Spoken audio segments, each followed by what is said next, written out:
So about 8 months ago, I was just hanging out with a bunch of my friends at a park, and we were waiting on my friend Eddie, who was 16 at the time and was on his provisional driver's license, and we're all gonna go meet up and go get something to eat.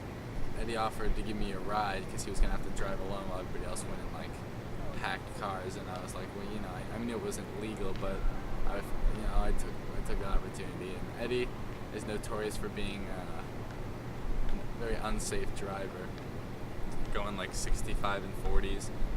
But because I was with him, he was a lot more conscientious of speed limits. We were just going up this hill, and there's a church and a crosswalk, just street light at the top.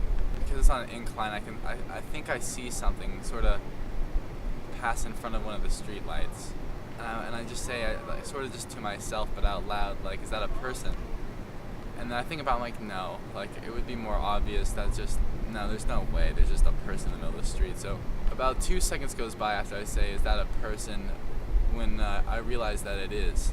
I'm like, Eddie, look out, there's a person in the road. And he doesn't believe it at first, and then we see this woman, and I don't know what she was doing out there.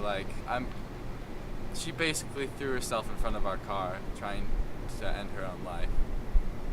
We swerved and barely miss her, and we look back, and she's just standing there in the middle of the road, and we're both just screaming at the top of our lungs. We get to the streetlight at the bottom of the road, and Eddie just looks at me and goes, "What the hell just happened?" Every so often we'll just be, hanging out together, and it'll come up in conversation, and we both have recurring nightmares about that night. And I'm not one to really ever have nightmares, but